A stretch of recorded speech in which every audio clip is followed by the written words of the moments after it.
បរោះនៅមុខកាមេរ៉ាមើលទៅស្រដៀងនឹង Leonardo ខ្លាំងណាស់ម្នាក់នេះកំពុងរៀបចំការប្រកួតប្រជែងរស់រានមានជីវិតនៅលើកោះដ៏ស្ងាត់ជ្រងមួយនៅលើខ្លួនគាត់ស្លៀកតែខោខ្លីពណ៌ខ្មៅមួយប៉ុណ្ណោះការរស់រានមានជីវិតនៅខាងក្រៅលើកនេះគាត់ត្រឹមតែយកតាមខ្លួននៅសន្ទូចមួយនឹងដាវសម្រាប់នាគមួយប៉ុណ្ណោះនៅពេលឃ្លានពោះគាត់អាចត្រឹមតែស្ទូចត្រីធាត់ពីរបីក្បាលដើម្បីទ្របពោះឆ្លងកាត់ជីវិតរស់រាននៅទីហោស្ថានបណ្ដោះអាសន្នពិតជាលំបាកខ្លាំងណាស់ញ៉ាំគ្រឿងសមុទ្រច្រើនពេកជួនកាលអាចកើតជំងឺកូដគឺពិតជាមិនសមសោះបរោះដែលងប់ងល់នឹងទីហោស្ថាននេះមានឈ្មោះថា James ព្រឹកព្រលឹមនេះគាត់បានមកដល់កោះស្ងាត់ជ្រងគ្មានមនុស្សម្នាក់នៅតាមផ្លូវរករកគាត់ស្រេកទឹកទើបមិនស្ទាក់ស្ទើររើដបផ្លាស្ទិកកន្លះដបដែលនៅសេសសល់មកផឹកតតែអស់បន្ទាប់មកគាត់ក៏រើបានដូងតូចមួយប្រញាប់កាន់ដាវសម្រាប់នាគប្រចាំត្រកូលកាប់ខ្លាំងពីរបីដងយ៉ាងងាយស្រួលបើកបានសាច់ដូងពីរបីដុំ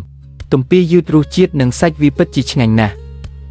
់ទឹកដូងសុទ្ធនៅខាងក្នុងជាការពិតមិនអាចរំលងបានទេញ៉ាំឆ្អែតផឹកគ្រប់គ្រាន់ហើយគាត់ក៏ចាប់ផ្ដើមស្វែងរកគ្រឿងផ្សំធ្វើម្ហូបដ៏ឆ្ងាញ់ពិតប្រាកដសម្រាប់ថ្ងៃនេះដើរបានពីរបីជំហានគាត់ប្រទះឃើញក្តាមដូងមួយក្បាលនៅក្នុងចន្លោះថ្មយ៉ាងលឿនប្រើដំបងពីរគៀបយកវាមកកាន់ក្នុងដៃទោះបីក្តាមមិនធំប៉ុន្តែគេថាសាច់របស់វាមានក្លិនឈ្ងុយលីលំរវាងដូងនិងសាច់មាន់ទោះជាយ៉ាងណាក្តាមយក្សនេះគឺជាសត្វដែលត្រូវបានការពារនៅក្នុងប្រទេសយើងដូច្នេះរសជាតិវាច្បាស់យ៉ាងណានោះខ្ញុំក៏មិនច្បាស់ដែរអ្នកណាធ្លាប់ញ៉ាំហើយសូមទុកយោបល់ផងទីបំផុតគាត់នៅតែសម្រេចចិត្តលែងវាទៅធម្មជាតិវិញដោយសារតែនៅលើគោកមិនអាចរកអាហារបានគាត់ក៏យកឧបករណ៍ទៅមាត់សមុទ្រដើម្បីបោះសន្ទូចមិននឹកស្មានថាស្ទូចបានត្រីឆ្លាមតូចមួយក្បាលយ៉ាងលឿនមើលទៅស្បែករលោងនេះពិតជារបស់ដែលមនុស្សស្រីចូលចិត្តប៉ុន្តែដោយសារនិស្ស័យក្មេងមិនទាន់បាត់បង់គាត់នៅតែលែងត្រីឆ្លាមតូចទៅសមុទ្រវិញដើម្បីឲ្យវាបន្តធំធាត់ដើម្បីកុំឲ្យប៉ះពាល់ដល់ការបញ្ចេញលាមក្រៃរៀងនៅក្នុងថ្ងៃនេះគាត់បន្តខិតខំស្វែងរកអាហារគាត់សម្រេចចិត្តមុជចុះទៅក្នុងសមុទ្រដើម្បីស្វែងរកឲ្យឃើញយ៉ាងលឿនគាត់បានប្រទះឃើញបង្កងតូចមួយអណ្ដែតតាមសារាយសមុទ្ររបៀបចាប់វាពិតជាសាមញ្ញណាស់ដូច្នេះអាហារថ្ងៃត្រង់ថ្ងៃនេះមានបេក្ខភាពហើយទោះបីទំហំវាមិនធំប៉ុន្តែរសជាតិប្រហែលជានៅតែល្អគាត់ប្រញាប់យកវាឡើងគោកដាក់យ៉ាងមានសណ្ដាប់ធ្នាប់រួចបន្តស្វែងរកបងប្អូនរបស់វាពីរបីនាក់ទៀតទោះយ៉ាងណាមានគូទើបល្អដែលជាច្បាប់តាំងពីយូរណាស់មកហើយបង្កងមួយនេះរហ័សរហួនណាស់បន្ទាប់ពីការធ្វើចលនាយ៉ាងស្ទាត់ជំនាញពីរបីដងទីបំផុតនៅតែមិនអាចរួចផុតពីកណ្ដាប់ដៃបិសាចរបស់គាត់បានទេពីរក្បាលគឺមិនច្រើនហើយក៏មិនតិចដែរគ្រប់គ្រាន់សម្រាប់គាត់ដើម្បីភ្លុកបន្តិចបន្តួចគាត់យកតាមខ្លួននៅអាហារសម្រន់តូចពីរមុខនេះយ៉ាងលឿនទៅរកកន្លែងស័ក្តិសមដើម្បីសាងសង់កន្លែងរស់នៅបន្ទាប់ពីការជ្រើសរើសជាច្រើនជុំគាត់បានរកឃើញកន្លែងដ៏ល្អមួយខាងមុខគឺជាសមុទ្រខាងក្រោយគឺជាព្រៃដែលជាឋានសួគ៌អាំងសាច់បេបេ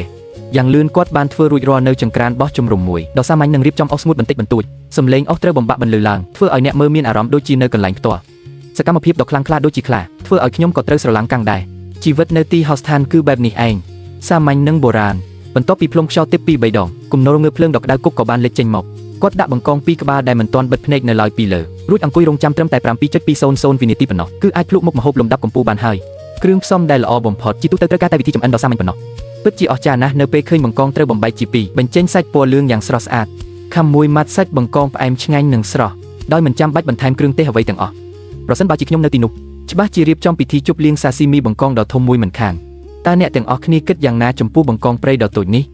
James បន្ទាប់ពីអាហារនីមួយបានសម្រាប់បន្តិចនៅមិនទាន់រំលាយបង្កងតូចអស់ផងក៏ចាប់ផ្ដើមស្វែងរកគ្រឿងផ្សំសម្រាប់អាហារពេលល្ងាចបាត់ទៅហើយដើរបណ្ដាឈប់បណ្ដាជួនកាលមានអន្ទង់តូចពីរបីក្បាលលេងសើចហែកាត់ពីមុខគាត់គឺជាមនុស្សដែលតែងតែមានក្រមសីលធម៌វិជ្ជាជីវៈ James មិនចោះដៃយ៉ាងខុសខើទេទោះជាយ៉ាងណាក៏អន្ទង់ទាំងនោះនៅតូចពេកសម្រាប់ថាទៅមាត់សមុទ្របង្ហាញជំនាញស្ទូចត្រីចុះលើកនេះទីបំផុតក៏មានលទ្ធផលហើយមើលសន្ទូចត្រូវទាញកោងដោយធ្នូទៅមើលបូករួមនឹងសម្លេងដកដង្ហើមញាប់ពេលមួកខ្សែសន្ទូចលើកនេះត្រីប្រហែលជាមានទម្ងន់ 2-3 គីឡូដែរឃើញស្ថានភាពមិនសូវស្រួល James ក៏លោតចុះទៅក្រោមផ្ទាំងថ្មដើម្បីប្រកួតប្រាជ្ញាជាមួយចំណីទោះបីរលកធំបោកបក់មកលើច្រាំងជាប់រហូត James ក៏មិនចុះញឹមដែរទីបំផុតត្រីដែលចាញ់ក៏ត្រូវស្ទូចឡើងគោកត្រូវតែនិយាយថាត្រីមួយនេះមើលទៅក៏ស្អាតគ្រាន់បើពណ៌សាមញ្ញតែនៅតែថ្លៃថ្នូរបបោមាត់ក្រាស់មើលទៅមានស្ទីលណាស់ James ដើមឡើយចង់បញ្ចេញរៀងចាប់ត្រីមួយដៃដើម្បីអួតអ្នកណាស្មានថាត្រូវគំរាមកំហែងត្រឡប់មកវិញដោយត្រីដែលពោពេញដោយទឹកមុខស្រឡាំងកាំងដូច្នេះអាហារពេលល្ងាចមកដល់ដៃហើយក៏របូតបាត់ទៅវិញមេឃចាប់ផ្ដើមងឹត James ត្រូវបង្ខំចិត្តបង្កាត់ភ្លើងកាត់ផ្លែក្រូចថ្លុងណែមរយដែលបានលួចបេះមុនពេលចេញដំណើរដើម្បីធ្វើជាអាហារពេលល្ងាចយប់នេះត្រូវទ្រាំញ៉ាំបណ្ដោះអាសន្នសិនហើយហេតុអ្វីបានជាគេទៅរស់រានមានជីវិតនៅទីហោស្ថានគឺតែងតែអត់ឃ្លាន 5-4 ថ្ងៃចំណែកគាត់វិញបែរជាញ៉ាំសាច់លីសសមុទ្រយ៉ាអាំងនិងបង្កងដីក្រហមរួមជាមួយនឹងអាហារព្រៃលំដាប់ខ្ពស់សូម្បីតែទឹកផឹកក៏ជាទឹកដូងធម្មជាតិដោយឥតគិតថ្លៃនេះពិតជាការរស់រានមានជីវិតនៅទីហោស្ថានមែនទេគាត់គឺជាអ្នកមុជទឹកដ៏ពូកែម្នាក់រាល់ពេលមុជទឹកក្នុងសមុទ្រគឺចំណាយពេលជាង30វិនាទីគោលដៅរបស់គាត់គឺយកឈ្នះគ្រប់មុខម្ហូបដ៏ឈ្ងុយឆ្ងាញ់នៅទីហោស្ថាន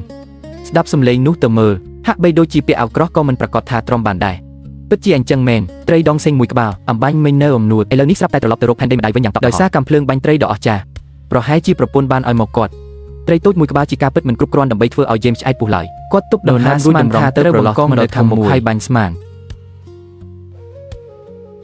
នកាយវិការហែទឹករបស់បង្កងគឺពិសេសណាស់ ពួកវាច្រើនតែធ្វើដំណើរដោយការរុញថយក្រោយគ្រាន់តែធ្វើប្រហែលបន្តិចវាបានបាញ់ទៅឆ្ងាយបាត់ទីបំផុត James ក៏អាចទាញបង្កងដ៏ធំឡើងផុតពីផ្ទៃទឹករលកសមុទ្របោកបក់នៅពេលនោះពិតជាសកម្មភាពពិតធ្វើឲ្យ James រំភើបយ៉ាងខ្លាំងសូម្បីតែបាតជើងរបស់ស្បែកជើងមួយទឹកក៏ត្រូវអាំងឆ្អិនដែរប៉ុន្តែរឿងនោះមានអីសំខាន់ទៅស្បែកជើងខូចដូរស្បែកជើងថ្មីទៅលោកត្រីងើបក្បាលអួតទ្រូងសម្លឹងមើលមេឃពោពេញដោយផ្កាយទោះបីជាត្រូវប្រឈមមុខនឹងវាសនាត្រូវគេអាំងឆ្អិនក៏មិនព្រមចុះចាញ់ដែរពិតជាគួរឲ្យគោរពណាស់លែងវែងឆ្ងាយទៀតហើយបន្ទាប់មកគឺជាបន្តនៃប្រតិបត្តិការរស់រានមានជីវិតយ៉ាងស្ទាត់ជំនាញប្រើដំបងបង្កាត់ភ្លើងនិងកបាសព្រៃបន្តិចបានបង្កាត់ភ្លើងយ៉ាងធំដោយជោគជ័យក្នុងពេលអផ្សុករងចាំរងើបភ្លើងឆេះគាត់ក៏ចៃដន្យឲ្យប្រទេសឃើញពស់សមុទ្រតូចមួយក្បាលដែលកំពុងត្រូវហ្វូងស្រមោចឡំពាត់ថាប់ចុះថាប់ឡើងដោយសារចង់ដឹងចង់ឃើញប៉ុន្តែនៅតែមានការប្រុងប្រយ័ត្នគាត់ពាក់ស្រោមដៃរួចចាប់វាឡើងមកមើលឆ្វេងមើលស្ដាំទោះជាយ៉ាងណាក៏ខ្លួននៅក្មេងក៏មិនច្បាស់ថាពស់សមុទ្រនេះមានពីរឬអត់ទេនិយាយការពិតគឺនៅតែបារម្ភពេលដេកលក់វាមកខំមួយខាំបើអញ្ចឹងគឺខាត់ធំហើយជួនកាលអាចសន្លប់មិនដឹងខ្លួនឡើងវិញដើម្បីសុវត្ថិភាពគាត់យកវាទៅដាក់នៅឆ្នេរសមុទ្រឆ្ងាយបន្តិចដោយសារទទួលបានការជួយសង្គ្រោះពីគាត់ពស់សមុទ្រក៏រស់ឡើងវិញភ្លាមពោពេញដោយធម្មពលចំណែកហ្វូងស្រមោចជាប្រមាថគាត់ឬអត់គឺមិនច្បាស់ទេពេលនេះរងើបភ្លើងនៅក្រោមភ្លើងក៏ឆេះចិត្តអស់ហើយគាត់ប្រញាប់ដាក់បង្កងធំនិងត្រីដងសេងចូលទៅអាំងរួចថែមអស់ធំបន្តិចបន្តដុតបន្ទាប់ពីចម្អិនអស់3-5-100 វិនាទីលោកត្រីត្រូវបានអាំងរហូតដល់មុខក្រហមស្លឹកត្រចៀកស្វាយគ្រាន់តែត្រឡប់មកខាងទៀតអាំងបន្តិចទៀតគឺរួចរាល់មានម្ហូបចម្បងជាការពិតមិនអាចខ្វះភេសជ្ជៈឥតគិតថ្លៃអមជាមួយទេគាត់កាន់ដាវសម្រាប់នាគសម្ដៅទៅផ្លែដូងមួយបញ្ចេញក្បាច់9-9រួមចូលជាមួយដែលបន្តពីដូនតាផឹកមួយក្អឹកពិតជាឆ្ងាញ់មាត់ណាស់រងចាំ10នាទីទៀតបង្កងក៏ឆ្អិនពេញមួយទូខ្លួនប្រែទៅជាពណ៌ក្រហមឆ្អៅលីឡំស្នាមខ្លោចបន្តិចគ្រាន់តែកាប់តិចមួយកាំបិតក្លិនឈ្ងុយពីសាច់បង្កងសាយភីពេញទីនោះភ្លាមពេលនេះទឹកមុខគាត់ដូចជាពូព្រាននារីម្នាក់គ្រាន់តែចង់ញ៉ាំឲ្យអស់មិនទុកមួយដុំសោះបន្តមកទៀតពួកយើងគ្រាន់តែដឹងពីការស្រក់ទឹកមាត់មើលគាត់អួតនៅមុខកាមេរ៉ាអុយអស់ចាណាស់អាំងបានល្មមល្អខ្ញុំអាចស្លាប់ភ្លាមពេលនេះក៏ពេញចិត្តដែរព្រោះវាឆ្ងាញ់ពេកមើលនេះវាពិតជាឆ្ងាញ់ខ្លាំងណាស់នៅពេលដូប៉ាមីនសាយភីពេញរាងកាយ James ទើបដឹងថាអំបញ្ញមិញនៅមានប្រឡងត្រីមួយក្បាលនៃក្រុមហងឆេងគាត់មើលទៅកាមេរ៉ាយ៉ាងគួរសមដាក់ត្រីទៅម្ខាងរួចបន្តញ៉ាំបង្កងបន្ទាប់ពីញ៉ាំរួច James ក៏បោះក្បាលបង្កងចូលមហាសមុទ្រវិញតើនេះគឺជាធូលីត្រឡប់ទៅជាធូលីវិញមែនទេនិយាយអំពីការរស់រានមានជីវិតនៅលើកោះស្ងាត់គឺមិត្តរួមបន្ទប់8 ឬ 9% លំបាកវេទនាប៉ុន្តែបរោះនៅមុខកាមេរ៉ានេះស្ទើរតែគ្រប់ពេលគឺសុវត្ថិភាពមានម្ហូបភ្នំនិងអាហារសមុទ្រជួនកាលមានពិធីជប់លៀងបង្កងជាមួយទឹកដូងជួនកាលទៀតមានអាហារសមុទ្រយក្សជាមួយលៀសសមុទ្រពិតជាទៅវិស្មកាមែនមិនមែនទៅរស់រានមានជីវិតប្រថុយប្រឋានទេព្រឹកព្រលឹមមេឃទើបតែភ្លឺ James ធ្វើពុតជាងើបពីកន្លែងស្នាក់នៅបណ្ដោះអាសន្នស្លៀកពាក់ឈុតមុជទឹកដែលរើបាននឹងចាប់ផ្ដើមដំណើរស្វែងរកអាហារថ្ងៃត្រង់ការរស់រានមានជីវិតនៅទីហោះស្ថានគឺបែបនេះឯងមិនស្រមៃដល់អាហារក្នុងពេលដេកលក់ក៏ស្វែងរកអាហារឆ្ងាញ់ជានិច្ចនៅក្នុងការពិត James បានមុជចុះទៅសមុទ្រដៃកាន់កាំភ្លើងបាញ់ត្រីស្វែងរកគ្រប់ទីកន្លែងជាមួយនឹងជំនាញមុជទឹកជាង30 នាទីលើកនេះគាត់នៅតែមិនពាក់របាំងដង្ហើមអាចនិយាយបានថាមុជទឹក1នាទីដកដង្ហើម2ម៉ោងអាចឃើញថាទឹកសមុទ្រនៅទីនេះពិតជាថ្លាឆ្វេងសូម្បីតែត្រីតោសមុទ្រដែលមានពីរក៏ឆ្លាតដែរគ្រាន់តែមានចលនាបន្តិចក៏រត់បាត់ភ្លាមមើលផ្កាថ្មនៅជុំវិញក៏ស្រស់ស្អាតដូចគំនូរបញ្ជាក់ថាតំបន់សមុទ្រនេះមិនទាន់ត្រូវបានបំពុលដោយមនុស្សទេស្រាប់តែត្រីក្រហមតូចដ៏គួរឲ្យស្រឡាញ់មួយក្បាលសម្លឹងមើល James យ៉ាងភ្លឹកកៅភ្នែកដកដៅគប់នេះគ្រប់គ្រាន់ធ្វើឲ្យវាត្រូវបង់ថ្លៃដោយជីវិត James កំណត់គោលដៅបាញ់មួយគ្រាប់ចំគោដៅទោះបីជាត្រីក្រហមតូចប៉ុន្តែទោះជាភ្លៅមូសក៏នៅតែជាសាច់លើសពីនេះត្រីក្រហមនេះញ៉ាំឆ្ងាញ់ណាស់ទាំងស្រួយទាំងផ្អែមត្រូវស្តង់ដារមួយម៉ាត់មួយក្បាល James បញ្ចូលគ្រាប់កាំភ្លើងបាញ់ត្រីរួចបន្តស្វែងរកអាហារសមុទ្រនៅក្រោមបាតសមុទ្រស្មានតែសុកសានតែបែរជាលាក់ទុកនៅគ្រោះថ្នាក់ពេលនេះនៅក្រោមគល់ឈើស្ងួតមួយ James ប្រទះឃើញសត្វចម្លែកមួយបន្លំខ្លួនជាមួយភក់សាច់ដូចជាផ្ទាំងថ្មដេកស្ងៀមមិនកម្រើកប្រសិនបើគ្មានបទពិសោធន៍និងភ្នែកមុតស្រួយទេច្បាស់ជាមិនអាចរកឃើញឡើយ James ខិតចូលទៅជិតយ៉ាងប្រុងប្រយ័ត្នខ្លាចអាហារថ្ងៃត្រង់ត្រូវគំរាមរត់បាត់សូម្បីតែខ្ញុំក៏ទប់ដង្ហើមតាមដែរទីបំផុតសត្វចម្លែកត្រូវព្រួញមួយបាញ់ទម្លុះក្បាលដល់ពេលត្រូវគ្រាប់ក៏នៅតែមិនកម្រើកប្រហែលជាស្លាប់ដោយស្ងប់ស្ងាត់ហើយចំណែកពេលនេះក៏ធូរស្រាលផុសឡើងលើផ្ទៃទឹកដកដង្ហើមមួយធំរួចមើលឲ្យច្បាស់ថានេះជាត្រីប្រភេទអ្វីត្រូវតែនិយាយថាត្រីមួយនេះមើលទៅពិតជាអាក្រក់ណាស់មុខជ្រាវជ្រួញមាត់ធំដូចក្រពើហើយវាបណ្ដោះអាសន្នថាត្រីមុខស្ពឹកចុះមិត្តណាដឹងជួយប្រាប់ផង James មិនសម្រាកទេប្រញាប់យកត្រីត្រឡប់មកជំរុំវិញព្រោះខ្លាចត្រីឆ្លាមមកហិតក្លិនឃើញប្រសិនបើធ្វើប្រហែសបដូរតួនាទីរវាងអ្នកប្រមាញ់និងចំណីនោះនឹងមានបញ្ហាធំឡើងលើគោក James ឆាប់សម្អាតត្រីទាំងពីរក្បាលរួចត្រឡប់មកជំរុំដើម្បីអាំងគាត់តែងតែជាអ្នកយកចិត្តទុកដាក់ការញ៉ាំជប់លៀងត្រូវមានពិធីការគាត់រៀបចង្ក្រានភ្លើងសងខាងដាក់សម្បកដូងធ្វើជាអស់កាប់មែកឈើពីរបីធ្វើជាចម្រឹងអាំងមើលទៅក៏ពេញលេងគ្រាន់បើអាំងត្រីគ្រាន់តែជារឿងតូចតាចសម្រាប់គាត់សំឡេងរលកបោកខ្សាច់ភ្លើងឆេះលាន់សំឡេងបែកផ្កាភ្លើងរំលឹកពីរូបភាពចេញទៅកំសាន្តនៅជនបទកាលពីមុនធ្វើឲ្យគេមិនអាចមិននឹករលឹកអណ្ដាតភ្លើងឆេះយ៉ាងសន្ធោសន្ធៅកំពុងអាំងត្រីមុខស្ពឹកដែលស្លាប់មិនដឹងមូលហេតុជាការពិតក៏មិនភ្លេចឲ្យត្រីក្រហមតូចដឹងថាយ៉ាងណាទើបហៅថាក្រហមឆ្អៅពិតជាភ្នែកត្រីមុខស្ពឹកមើលទៅគួរឲ្យខ្លាចណាស់ក្រៅពីប្រមាញ់ត្រី James នៅតែមិនដឹងថារកបានខ្យងយក្សមួយមកពីណាមើលទៅស្រដៀងនឹងលីសសមុទ្រណាស់មានគ្រឿងផ្សំគ្រប់គ្រាន់ហើយគាត់ក៏ឡើងដាំឈើបេះដូងស្រស់មួយផ្លែត្រូវតែនិយាយថា James ពិតជាមានចំណង់អាហារអស្ចារ្យមែនថ្ងៃណាក៏ផឹកទឹកដូងដែលមិនឈឺពោះ គាត់សម្រេចចិត្តកាត់សាច់មួយផ្នែកពីត្រីមុខស្ពឹកនិងត្រីក្រហមតូចចេញដាក់ចូលទៅក្នុងលៀសសមុទ្រយក្សដោយផ្ទាល់ដើម្បីអាំងជាមួយគ្នាប្រភេទលៀសសមុទ្រយក្សនេះនៅក្នុងប្រទេសជាច្រើនត្រូវបានចាត់ចូលជាសត្វអភិរក្សកម្រិតមួយជាការពិតប្រទេសយើងក៏មិនលើកលែងដែរដូច្នេះអ្នកទាំងអស់គ្នាកុំធ្វើតាមផ្ដេសផ្ដាសសម្បុកលៀសសមុទ្រគឺក្រាស់ណាស់ខាងក្នុងពណ៌ស្នឹងរលោងខាងក្រៅមានពណ៌លឿងត្នោតមនុស្សជាច្រើននឹងកាត់យកផ្នែកកន្ទុយដែលស្រស់ស្អាតបំផុតដើម្បីយកទៅធ្វើជាខ្សែអង្កាំគ្រឿងអលង្ការកម្រិតគ្រាប់គុជព្រះពុទ្ធក្នុងពេលរងចាំអាំង James កាប់ដូងផឹកមុនសំឡេងស្ដាប់ទៅពិតជាជួយបន្ធូរភាពតានតឹងណាស់នៅពេលរងើភ្លើងរលត់បន្តិចម្ដងសាច់ទាំង3ប្រភេទនៅក្នុងលៀសសមុទ្រក៏ត្រូវបានអាំងឆ្អិនហើយដល់ពេលភ្លក់មុខម្ហូបឆ្ងាញ់ទោះបីជាសាច់រាងខ្លោចបន្តិចប៉ុន្តែនៅតែមិនអាចលាក់បាំងភាពទន់និងថ្លានៃសាច់វាបានទេញ៉ាំបណ្ដា James សរសើរបណ្ដាដោយមិនឈប់នេះក៏ជាលើកទី1ហើយដែលគាត់បានញ៉ាំម្ហូបឆ្ងាញ់យ៉ាងនេះសូម្បីតែបង្កងយក្សនៅក្នុងវីដេអូមុនក៏មិនអាចប្រៀបធៀបបានដែរអាហាហាពិតជាអស្ចារ្យណាស់ពិតជាមុខម្ហូបត្រីដ៏ឆ្កួតលីលាពិតមែនហាហាហាទីបំផុតផឹកទឹកដូងស្រស់ដ៏ឆ្ងាញ់មួយក្អឹកទៀតមិនដែលរាករូសទេសួរថានៅមានអ្វីអស្ចារ្យជាងម្ហូបឆ្ងាញ់និងទេសភាពស្អាតបែបនេះទៀតនិយាយថាការរស់រានមានជីវិតនៅលើកោះស្ងាត់តែបែរជាញ៉ាំឆ្ងាញ់ជាងនៅសន្តាគារទៅទៀតមានបង្កងខៀវព្រៃពោពេញដោយថាមពលខ្យងសមុទ្រពន្ធកណ្ដាប់ដៃចំនួន2នៅមានត្រីមិនស្គាល់ឈ្មោះហើយបណ្ដោះអាសន្នថាត្រីមុខស្ពឹកជាការពិតក្តាមនិងដូងគឺងាយស្រួលចាប់បានពិធីជប់លៀងដ៏ប្រណិតយ៉ាងចុងបែបនេះប្រហែលជាមិនមែនដើម្បីរៀនជំនាញរស់រានមានជីវិតទេតែដើម្បីរីករាយនឹងជីវិតជាតួឯក James មិននិយាយអ្វីទេមួយចុះសមុទ្ររកមើលថាគ្រឿងសមុទ្រយប់នេះណែណាពេលឃើញកម្មប្រមាសមុទ្រគាត់ក៏មើលរំលងភ្លាមព្រោះវាមានបន្លាច្រើនសាច់តិចងាយនឹងមុតដៃមាត់ណាស់អ្វីដែលគេហៅថាងាកបន្តិចក៏ជុកស្នេហាគឺនៅពេលដែលអនក្បាលចុះឃើញភ្លាមនៅបង្កងខៀវមួយក្បាលដែលកំពុងតែងុយដេក James លូកដៃប៉ះវាធ្នមធ្វើឲ្យវាភ័យស្លន់ស្លោព្រោះពុះនឹងប្រើដង្កៀបវាប្រហារ James ភ័យស្លន់ស្លោផុសឡើងលើផ្ទៃទឹកដើម្បីរក្សាភាពស្ងប់ស្ងាត់ឡើងវិញបន្ទាប់ពីសម្រួលដង្ហើមរួចក៏មុជចុះទៅវិញភ្លាមដើម្បីចាប់បង្កងលើកនេះប្រាជ្ញាថាត្រូវតែបង្រៀនវាឲ្យស្គាល់រសជាតិម្ដង James ប្រមូលភាពក្លាហានចាប់ទាញវាឡើងមកនឹកស្មានមិនដល់ថារមួលក្រពើក៏របូតដៃសំណាងហើយដែលបង្កងមិនទាន់ភ្ញាក់ស្រួលបួលនៅដេកស្ងៀមកន្លែងដើមបើមិនដូច្នេះទេច្បាស់ជាបាត់បង់អាហារដ៏ឆ្ងាញ់នេះមិនខានមិននិយាយច្រើន James ក៏ចាប់យកវាហើយនាំយកឡើងគោកមើលបង្កងខៀវនេះទៅពិតជាធំមែនទែន James មិនភ្លេចធ្វើសញ្ញាដៃ565មួយដាក់កាមេរ៉ាទេបានញ៉ាំបង្កងបែបនេះពេលរស់នៅលើកោះស្ងាត់ពិតជាអាហារដ៏ប្រណិតមែនគាត់ប្រញាប់ចាត់ការវាភ្លាមចាក់មួយកាំបិតចំក្បាលបញ្ចប់ជីវិតវារួចរើសថ្មនឹងអស់មកបង្កាត់ភ្លើងចង្ក្រានតូចមួយគូឈើគូសំដងគឺឆេះភ្លាមមានអារម្មណ៍ដូចកាលពីកុមារភាពដែលដុតភ្លើងធ្វើម្ហូបនៅស្រុកកំណើតបន្ទាប់ពីមានភ្លើងហើយ James ក៏ឡើងដាំដូងក្រិនមួយដាំដើម្បីរកភេសជ្ជៈមើលកម្ពស់ដាំដូងនេះទៅច្បាស់ជាមាននរណាម្នាក់ដាំទុកសម្រាប់អ្នករស់រានមានជីវិតជាក់ជាមិនខានពិតជាយកចិត្តទុកដាក់ខ្លាំងណាស់យ៉ាងលឿន James មិនចំណាយកម្លាំងសូម្បីបន្តិចក៏បេះបានដូងមួយផ្លែភ្លើងក្នុងគំនរងើកឆេះល្មមល្អគាត់ក៏យកបង្កងខៀវដាក់អាំងភ្លាមពិធីចម្អិនដ៏សាមញ្ញនិងធម្មជាតិបំផុតផ្ដល់នូវរសជាតិដើមដ៏អស្ចារ្យបំផុត James ក៏មិនភ្លេចត្រឡប់បង្កងដើម្បីកុំឲ្យខ្លោចដែររួចរៀបចំទឹកជ្រលក់បន្តិចបន្តួចមិនសរសើរមិនបាន James ពិតជាមនុស្សដែលចេះរីករាយនឹងជីវិតមែនក្នុងពេលរងចាំអាំងគាត់ឆ្លៀតកាប់ដូងផឹកទឹកប៉ុន្មានក្អឹកបង្កងអាំងឆ្អិនមានពណ៌លឿងទាក់ទាញមើលសាច់ពណ៌ស្ទន់ពិតជាគួរឲ្យចង់ញ៉ាំណាស់ផ្នែកខាងលើនៅជាប់ខ្លាញ់បង្កងបន្តិចធ្វើឲ្យគេមិនអាចទប់ចិត្តបានជ្រលក់ទឹកជ្រលក់ដែលបានរៀបចំទុកដើម្បីបង្កើនរសជាតិញ៉ាំមួយម៉ាត់ពិតជាធ្វើឲ្យឈ្ងុយឆ្ងាញ់ជាប់មាត់មិនភ្លេចសាច់បង្កងព្រៃបែបនេះញ៉ាំទៅទើបដឹងថាជាកំពូលអាហារសូម្បីតែឆ្ងាញ់ជាងភោជនីយដ្ឋានលំដាប់កាយទៅទៀតក្នុងស្ថានភាពកោះស្ងាត់បែបនេះ James ជាការពិតណាស់ក៏មិនបោះចោលក្បាលនិងពុកមាត់បង្កងដែរទោះសាច់តិចតែយកមកទំពាលេងក៏មានតម្លៃដែរថ្ងៃនេះក៏ជាអាហារដ៏សាមញ្ញមួយទៀតញ៉ាំឆ្អែតផឹកគ្រប់គ្រាន់អ្វីដែលអស្ចារ្យបំផុតគឺការគេងលក់យ៉ាងស្កប់ស្កល់ហើយអ្វីបានជា Stafford ក្នុងកម្មវិធីរស់រានមានជីវិតត្រូវអត់អាហារ3ពេលក្នុងមួយថ្ងៃចំណែកគាត់វិញបែរជាបានញ៉ាំបង្កងធំផឹកទឹកដូងមិនចេះអស់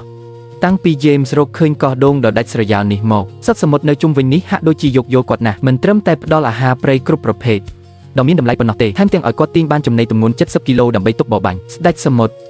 តែអំណាចបែបនេះសូម្បីតែខ្វាច់ទីងក៏ត្រូវគោរពដែរព្រឹកព្រលឹមទើបតែភ្លឺ James បានចាប់ផ្ដើមហាត់ប្រាណកម្ដៅសាច់ដុំស្វាគមន៍ថ្ងៃថ្មីដ៏ស្រស់បំព្រងប្រភពទឹកសាបគឺជារឿងសំខាន់បំផុតក្នុងការរស់រានមានជីវិតនៅទីហោស្ថានដំណឹងល្អគឺនៅទីនេះមានទឹកដូងត្រជាក់នៅគ្រប់ទីកន្លែងផឹកមិនចេះអស់និយាយពីជំនាញរស់រានមានជីវិតជំនាញដែល James ពូកែជាងគេច្បាស់ជាការឡើងដើមឈើលួចផ្លែហើយឆ្លៀតពេលដែលដូងមិនប្រុងប្រយ័ត្នគាត់ប្រញាប់កាប់ពីរបីកាំបិតយ៉ាងលឿនរួចផឹកទឹកដូងសុទ្ធយ៉ាងងាយស្រួលត្រូវតែនិយាយថាសកម្មភាពលើកនេះរបស់ James ពិតជាស្ទាត់ជំនាញនិងច្បាស់លាស់ណាស់ចំណែករឿងព្រឹកព្រលឹមផឹកទឹកដូងពេលពុះទេឈឺពោះឬអត់នោះគឺអាស្រ័យលើសុខរបស់មនុស្សម្នាក់មុនពេលចេញទៅរកអាហារ James សម្រេចចិត្តសង់ជំរកបណ្ដោះអាសន្នមួយព្រោះយប់មិញគេងលើ មែកឈើលាក់រលធ្វើឲ្យគាត់មានអារម្មណ៍មិនសូវស្ងប់សោះថែមទាំងឈឺគូទៀតផងសម្ភារៈសម្រាប់សង់ជំរកបណ្ដោះអាសន្ននេះអាចរកបានយ៉ាងងាយនៅជុំវិញគាត់ប្រើមែកឈើនិងសម្បកឈើពីរបីធ្វើជាគ្រោងបន្ទាប់មកប្រើស្លឹកដូងប្រក់ដំបូលនិងក្រាលបាតធ្វើបែបនេះពេលយប់មិនបារម្ភពីកម្ដៅថ្ងៃទៀតទេមេឃក្ដៅក៏មិនបារម្ភពីភ្លៀងដែរ James ពេញចិត្តយ៉ាងខ្លាំងចំពោះស្នាដៃរបស់ខ្លួនបន្ទាប់មកក៏ចាប់ផ្ដើមដំណើរស្វែងរកអាហារសម្រាប់ថ្ងៃនេះនៅក្រោមបាតសមុទ្រទីណាក៏មានបង្កងនិងកម្មប្រមាសមុទ្រពីពេញចំណែកបង្កងល្ងងនៅពីមុខនៅតែដេកស្ងៀមមិនកម្រើកបណ្ដោយឲ្យ James ចាប់បានយ៉ាងងាយបន្ទាប់មកជាការពិតណាស់គឺមុខម្ហូបបង្កងអាំងធ្យូងដ៏សាំ យ៉ាងលឿន James បានរើសអស់ស្ងួតមួយគំនរគាត់ប្រើមែកឈើកាយដីយ៉ាងប៉ិនប្រសប់នៅលើទីតាំងស្អាតដែលបានជ្រើសរើសយ៉ាងយកចិត្តទុកដាក់សម្ភារៈញីឆេះដែលរកបាននៅលើកោះពិតជាអស្ចារ្យណាស់គ្រាន់តែដុសស្រាលជាមួយឈើបង្កាត់ភ្លើងក៏អាចឆេះបានអណ្ដាតភ្លើងឆេះយ៉ាងសន្ធោសន្ធៅខ្យល់សមុទ្របក់ដាំដងនៅក្បែរនោះសំឡេងបន្លឺឡើងលឺខ្លាំងម្ដងតិចម្ដងព្រមទាំងសំឡេងអុសស្ងួតឆេះបែកផ្កាភ្លើងទាំងអស់នេះរលាយចូលគ្នាជាបទភ្លេងដ៏ពីរោះរណ្ដំធ្វើឲ្យគេមានអារម្មណ៍ដូចជាកំពុងមានវត្តមាននៅកន្លែងនោះផ្ទាល់ឃើញផ្ទាល់ភ្នែកនៅជំនាញរស់រានមានជីវិតគ្មានគូប្រៀបរបស់ James នៅលើកោះស្ងាត់គាត់យកបង្កងដែលលាងសម្អាតរួចជាដំបងចាក់មួយកាំបិតចំក្បាលដើម្បីឲ្យបង្កងងាប់លឿនដោយមិនឈឺចាប់បន្ទាប់មកប្រើមែកឈើដោតកាត់ខ្នងបង្កងដើម្បីធ្វើជាទ្រនាប់របស់អាំងសាច់ដ៏សាមញ្ញមួយត្រូវបានធ្វើរួចយ៉ាងងាយស្រួលអាំងផ្នែកខាងមុខឆ្អិនរួចត្រឡប់អាំងផ្នែកខាងក្រោយមើលសម្បកបង្កងដែលប្រែជាពណ៌ក្រហមបន្តិចម្ដងធ្វើឲ្យគេស្រក់ទឹកមាត់ James ប្រុងប្រយ័ត្នប្រើដៃស្ទាបស្ទង់កម្ដៅរងើភ្លើងមើលបង្កងដែលត្រូវអាំងឆ្អិនយ៉ាងល្អឥតខ្ចោះគាត់បោះផេះចេញពីខ្លួនបង្កងដើម្បីអ៊ូតមិត្តភក្តិ James ថែមទាំងយកទៅមាត់សមុទ្រថតរូបមួយសន្លឹកទៀតញ៉ាំបង្កងប្រកាសជាមិនអាចខ្វះក្រូចឆ្មានិងទឹកជ្រលក់ទេ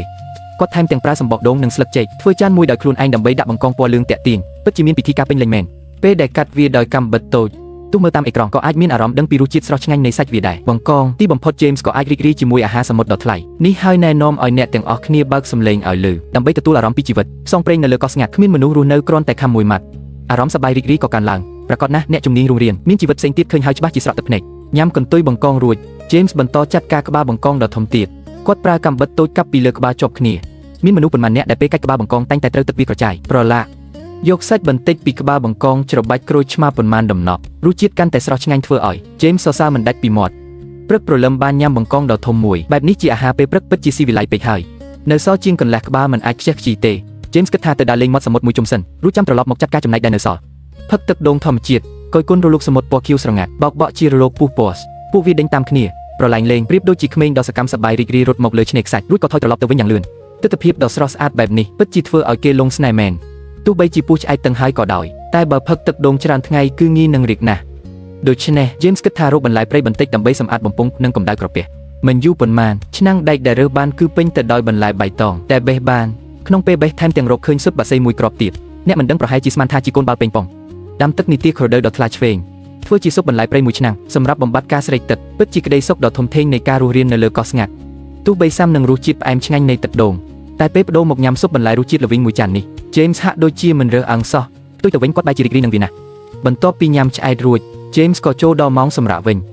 ញជីវិតនៅលើកោះស្ងាត់ដែលគ្មានកង្វល់បែបនេះពិតជាធ្វើឲ្យគេច្រណែនមែនតើអ្នកទាំងអស់គ្នាចូលចិត្តជីវិតបែបផ្សងព្រេងយ៉ាងនេះដែរទេគេរស់រានមានជីវិតនៅទីហោស្ថានឡើងស្គមនៅសល់តែស្បែកដណ្ដប់ឆ្អឹងចំណែកបងប្រុសម្នាក់នេះញ៉ាំបង្កងនៅពេលព្រឹកមានទឹកដូងធម្មជាតិជាភេសជ្ជៈជីវិតបែបនៅក្រៅផ្ទះបែបនេះពិតជាធ្វើឲ្យអ្នកផ្សេងស្ញប់ស្ញែងមែន James គឺជាអ្នកហែទឹកមុជទឹកយ៉ាងពូកែការមុជទឹក45វិនាទីគឺជាដែនកំណត់របស់គាត់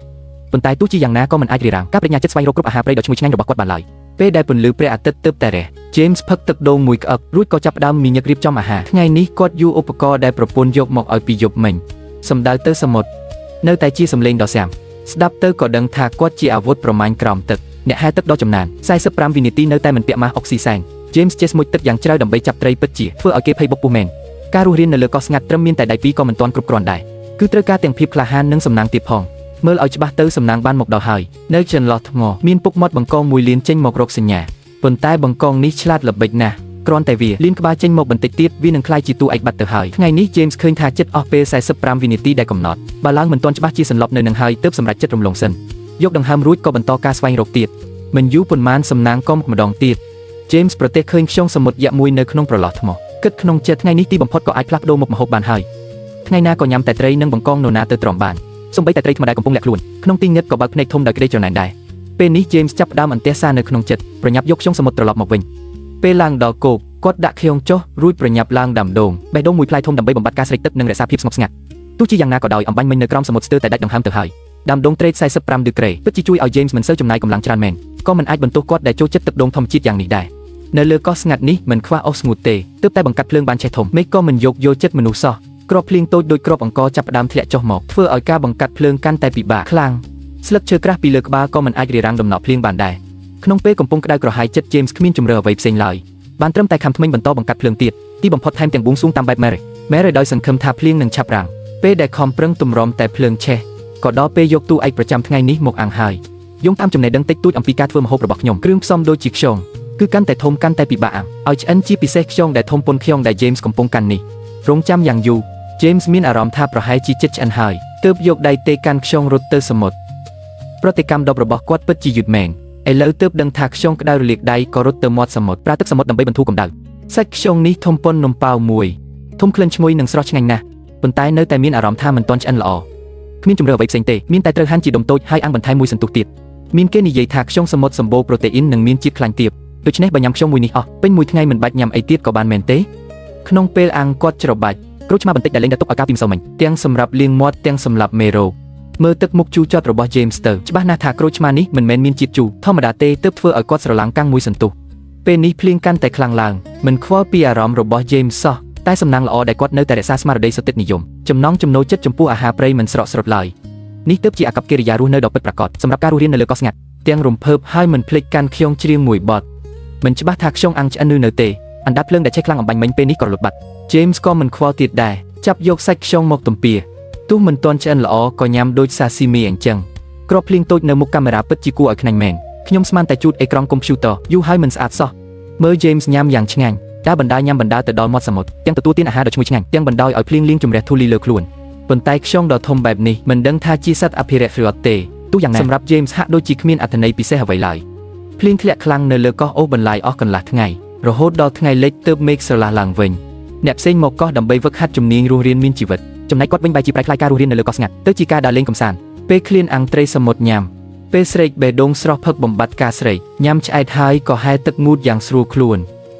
នគាត់ឈ្មោះ James ដែលជាកូនអ្នកមានពិតប្រាកដ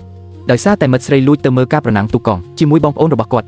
់តាំងពីតូចដល់ធំ James មិនធ្លាប់រងការអាក់អន់ចិត្តបែបនេះទេទើបខឹងរត់ចេញពីផ្ទះក៏ចៃដន្យឲ្យវង្វេងមកដល់កោះស្ងាត់នេះសមុទ្រដែលមានសម្រស់ប្លែកពីគេបានតាក់ទាញចិត្ត James ទឹកសមុទ្រថ្លាឆ្វេងដល់បាតបើមិនលោតទឹកលេងទេពិតជាគួរឲ្យស្ដាយ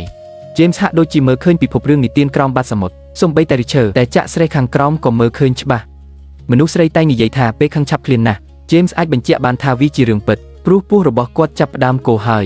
យយកតាមខ្លួននៅឈុតមួយទឹកដែលរើបានតាមផ្លូវរបៀបរស់រានមានជីវិតរបស់ James នៅលើកោះស្ងាត់បានចាប់ផ្ដើមជាផ្លូវការទោះជាយ៉ាងណាគ្រាន់តែមួយទឹកមិនដល់1នាទីផងនៅតែមិនអាចជៀសផុតពីងារជាអ្នកខ្សោយ45វិនាទីគឺជាដែនកំណត់របស់គាត់ក៏ងើបឡើងយកដង្ហើមហើយបន្តការប្រមាញ់ទៀតចៃដន្យជួបហ្វូងត្រីតូចគាត់បាញ់លំពេងចាក់ត្រីក៏គេចផុតពីគោលដៅទាំងអស់ដោយជោគជ័យលើកនេះស្ទើរតែធ្វើឲ្យគាត់ខឹងស្លាប់និងថប់ដង្ហើមត្រូវប្រញាប់ឡើងមកលើទឹកដើម្បីដកដង្ហើមវិ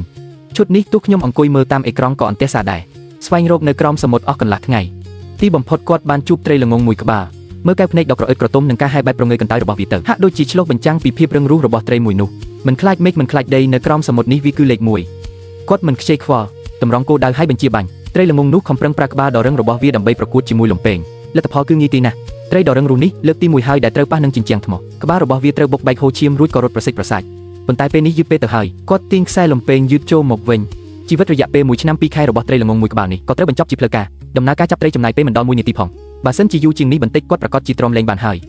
ត្រីភ្លីភ្លើមួយក្បាលនេះញ៉ាំទៅប្រហែលជាមិនអីទេដឹងប្រកាសជាមិនធ្វើឲ្យធ្លាក់អីទេមែនទេគាត់ពិតជាបានបំពេញចំណង់ចំណូលចិត្តស្ទូចត្រីមែនគាត់ចេញពីធ្វើការលឿនមិនប្រញាប់ដាំបាយទេតែស្វែងរកគោឈើធំមួយដែលមានប្រភពទឹកសាបនៅខាងក្រោមធ្វើវ៉កពីផឹកសាកមើលរសជាតិហាក់ដូចជាមិនសូវឆ្ងាញ់សោះនៅតែចូលចិត្តទឹកអេឡិចត្រូលីតធម្មជាតិជាង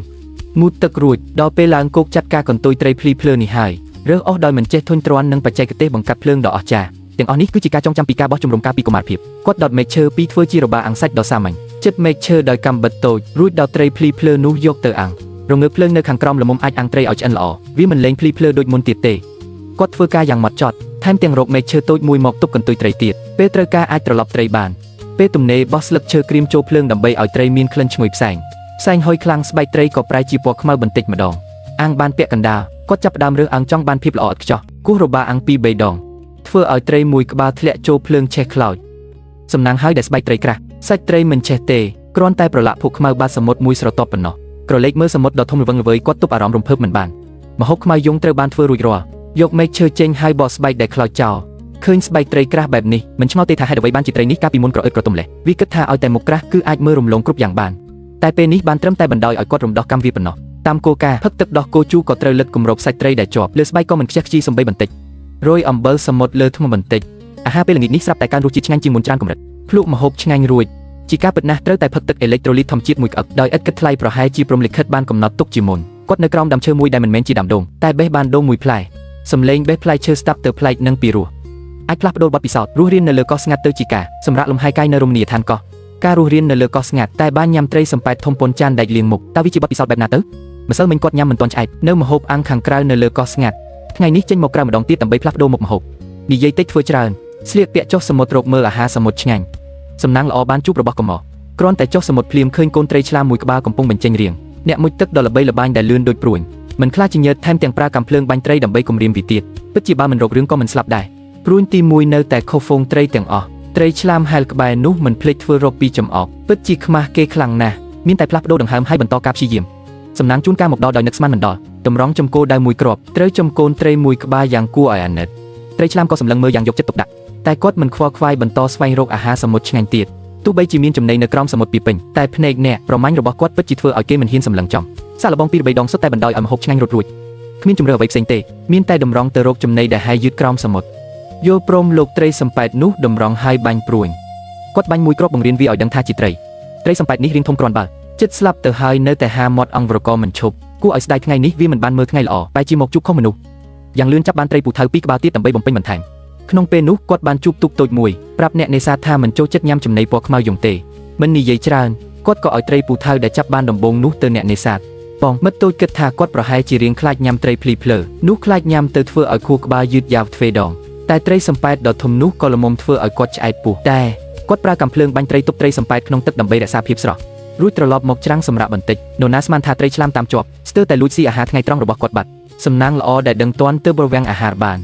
នដើម្បីកុំឲ្យមានការព្រួយបារម្ភគាត់ប្រញាប់បង្កាត់ភ្លើងដាំបាយគ្រាន់តែជីករណ្ដៅក្រោមលប់ឈើរើសមែកឈើក្រៀមនិងសម្បកខ្យងមកបង្កាត់ភ្លើងមួយសន្ទុះក្រោយមកភ្លើងក៏ឆេះគាត់ធ្វើត្រីសំប៉ែតបន្តិចបន្តួចស្រាប់តែមានភ្ញៀវមិនបានអញ្ជើញគឺក្តាមតូចមួយលេចមុខមកឃើញគាត់ក៏រត់បាត់គាត់ដាក់ត្រីសំប៉ែតលើរងើភ្លើងដើម្បីអាំងឆ្លៀតយកដងឥតគិតថ្លៃមកផឹកបំបត្តិការស្រេកត្រឹមប៉ុន្មាននាទីក្រោយមកត្រីសំប៉ែតត្រូវភ្លើងឆេះខ្មៅគាត់ត្រឡប់ត្រីអាំងបន្ថែមរួចចាប់ផ្ដើមញ៉ាំទោះបីជាត្រីខាងក្រៅខ្មៅយំតែសាច់ខាងក្នុងនៅទន់ល្អឆ្ងាញ់ណាស់បន្ថែមទឹកក្រូចឆ្មាប៉ុន្មានដំណក់រោយម្សៅគ្រឿងទេស5មុខពីលើកុំសួរថាហេតុអ្វីមានគ្រឿងទេសព្រោះគាត់ប្រាប់ថារើបានតើអ្នកជឿទេមានគ្រឿងទេសបន្ថែមរសជាតិឲ្យកាន់តែឈ្ងុយឆ្ងាញ់គាត់ញ៉ាំមិនអាចឈប់បានទេត្រីដ៏អាក្រក់មួយនោះបានជួយឲ្យគាត់ឆ្អែតទាំងពោះភ្លេចរឿងឆ្លោះប្រកែកជាមួយមិត្តស្រីអស់ភ្លេចទុកកង្វល់ក្នុងជីវិតប្រចាំថ្ងៃឆ្លងកាត់មួយថ្ងៃដ៏ស្រស់ស្អាតយ៉ាងសាមញ្ញទីក្រុងអ៊ូអរមនុស្សពុតត្បុតគាត់ចង់មករកភាពស្ងប់ស្ងាត់នៅលើកោះជីវិតនៅលើកោះស្ងាត់ប្រៀបដូចជារឿងភាគឡើងដាំឈើលឿនរហ័សដូចកូនស្វានរណាស្មានថាគាត់ជាកូនអ្នកមានព្រោះតែខឹងមិត្តស្រីទើបស្លៀកតែខោខ្លីមកកន្លែងស្ងាត់ជ្រុងនេះគ្មាននរណាខ្វល់ខ្វាយនៅទីនេះគាត់ត្រូវពឹងផ្អែកលើកម្លាំងញើសឈាមខ្លួនឯងកាលពីក្មេងមានជំនាញកិច្ចសាលាយ៉ាងពូកែកន្លែងភពពោពេញដោយបន្លាគឺជាឋានសួគ៌របស់ក្តាមថ្មគាត់លាត់គោឈើរកមើលគ្រប់ជ្រុងទីបំផុតសំណាងល្អបានប្រទះឃើញក្តាមដ៏ធំមួយក្តាមឃើញគេឈ្លានពានក៏លើកដង្កៀបរៀបវីប្រហារប្រកពីដូចជាចង់ហែកគាត់អញ្ចឹងតែវាមិនដឹងទេថាគូប្រកួតលើកនេះគឺជាធនិកសត្វដ៏ខ្លាំងបំផុតនៅលើផែនដីភាពសប្បាយរបស់ក្តាមចិត្តចប់ហើយតាមបទពិសោធន៍កន្លែងគ្រោះថ្នាក់ច្រើនតែមានចំណីច្រើនឱកាសប្រមូលផលកាន់តែធំពិតជាមិនខុសមែនគាត់ទើបតែលោកដៃចូលភក់មិនបានប៉ុន្មានផងក៏ប្រទះឃើញក្តាមថ្មទី2កូនតូចនេះរពីពេកហើយទូត្រូវគាត់ចាប់ក៏ដង្កៀបក្តាមនៅតែក្តាប់ជាប់ដំបងឈើម្លេះមួយទូខ្លួនវាស្រោបដោយភពខ្មៅធ្វើឲ្យមើលមិនឃើញរូបរាងដ៏ស្រស់ស្អាតតើនេះគឺជាប្រភេទក្តាមពាក់កណ្ដាលមុខពាក់កណ្ដាលសម្បកដូចពាក្យចាមអារ៉ាមមែនទេគាត់មិនខ្វល់យកខ្សែចុងក្តាមយ៉ាងតឹងនៅឯតំបន់ភក់មួយទៀតគាត់ជីកបានក្តាមដ៏កាច់សាហាវមួយដែលមានពណ៌ភក់ដែរបំរុងនឹងលេងសើចជាមួយវាតែស្ទើរតែដាច់មេដៃចំណែកក្តាមទី4ក្នុងចំណោមក្តាមទាំងអស់វាឆ្លាតជាងគេទៅរំខានវាវិកិច្ចតែបើរំខានវាមិនឈប់វាបកវិញចេះប្រើប្រាស់ភាពខ្លាំងរបស់ខ្លួនដោយមិនព្រមចុះចាញ់គាត់មើលងាយមិនខ្ជិលយកទៅធ្វើម្ហូបទេអាហារពេលល្ងាចថ្ងៃនេះគឺក្តាមសមុទ្រ2ក្បាលនៅក្នុងដៃគាត់មិនត្រឹមតែទំហំធំប៉ុណ្ណោះទេថែមទាំងរឹងមាំសាច់មានជាតិទឹកផ្អែមឆ្ងាញ់យកទ្រព្យសម្បត្តិទាំងអស់ដើរជុំវិញកោះធំទីបំផុតគាត់ក៏វង្វេងមកដល់មាត់សមុទ្រវិញមុនពេលចំអិននៅលេងសើចជាមួយក្តាមទាំង2ក្បាលនៅលើកោះស្ងាត់ជាច្រើនថ្ងៃមកហើយបើមិនប្រាស្រ័យតាក់ទងជាមួយអ្វីសោះខ្លាចការជំងឺបាក់ទឹកចិត្តក្តាមសមុទ្រទាំង2ក្បាលដែលគាត់រើសនៅតែរស់មេឃរៀងងឹតហើយគាត់ចាប់ផ្ដើមបង្កាត់ភ្លើងធ្វើម្ហូបប្រើសម្បកដូងធ្វើចង្ក្រានបង្កាត់ភ្លើងយ៉ាងលឿនក្តាមទាំងពីរហាក់ដូចជាធំក្លិនសេចក្តីស្លាប់បំរុងនឹងរត់គេចតែត្រូវគាត់ចាប់បានភ្លាមមិនបាច់ចរចាកាន់កាំបិតកាប់ជា2ក្តាមត្រូវកាប់ជា4ចំណែកសម្បូរទៅដោយខ្លាញ់ក្តាមដ៏ឆ្ងាញ់បោះចូលលើងើបភ្លើងសម្បកក្តាមប្រែជាក្រហមឆ្អៅសាច់ក្តាមឈ្ងុយឆ្ងាញ់ត្រឡប់អាំងបន្ថែមរួចយកឈើធ្វើជារៀបចំយ៉ាងរៀបរយទើបញ៉ាំទោះបីមិត្តស្រីមិនចេះឲ្យតម្លៃមុនពេលញ៉ាំនៅភ្លុំ2 3ដង្ហើមឲ្យបាត់ក្តៅគាត់ប្រើកាំបិតគាស់សម្បកក្តាមយ៉ាងល្អឥតខ្ចោះដើម្បីភ្លក់រសជាតិសាច់ដង្កៀបស្រស់ឆ្ងាញ់រហូតដល់មានក្លិនឈ្ងុយផ្អែមពិបាកបំភ្លេចបើគាត់ញ៉ាំយ៉ាងឆ្ងាញ់បែបនេះប្រកាសជាភ្លេចពីមូលហេតុដែលខ្លួនមកកោះនេះបាត់ទៅហើយញ៉ាំឆ្អែតផឹកគ្រប់គ្រាន់ហើយនៅហាត់ទីងរបបពង្រឹងសាច់ជីវិតនៅទីនេះពិតជាអស្ចារ្យណាស់មានហូបមានផឹកហើយត្រូវការម៉ូតូធ្វើអ្វីទៀតឲ្យត្រឡប់ទៅធ្វើអ្នកគ្រប់គ្រងក៏មិនអាចទៅរួចដែរអ្នកទាំងអស់គ្នាគិតយ៉ាងម៉េចដែរប៊ូហ្វេអាហារសមុទ្រដ៏ឆ្ងាញ់ពិសាពេលទំនេរដើរប្រមាញ់ត្រីក្រហមដើម្បីរក្សារាងជួនកាលហាត់ទីងរបប2 3ដងព្រោះអាហារនៅទីនេះពិតជាមិនគួរឲ្យសរសើរទេការផ្សងព្រេងរស់រានមានជីវិតនៅកណ្ដាលព្រៃនេះបែរជាខ្លាចជាដំណើរស្វែងរកមុខម្ហូបរបស់គាត់ទៅវិញព្រោះទើបតែឆ្លោះប្រកែកជាមួយមិត្តស្រីកាលពីពេលថ្មីគាត់ក៏ខឹងរត់ចេញមករស់នៅលើកោះស្ងាត់ទោះបីជាគ្រួសាររារាំងតែពិបាកនឹងបញ្ឈប់ភាពរឹងរូសរបស់គាត់ណាស់ ព្រឹកនេះគាត់រៀបចំទៅមួយទឹកប្រមាញ់ម្ហូបឆ្ងាញ់ថ្មីពីមុនមានទស្សនិកជនជាច្រើនសង្ស័យថាគាត់បន្លំទើបថ្ងៃនេះសម្រាប់ចិត្តធ្វើឧបករណ៍ចាប់ត្រីដោយខ្លួនឯងគាត់ចិត្តដំបងមួយល្មមដៃ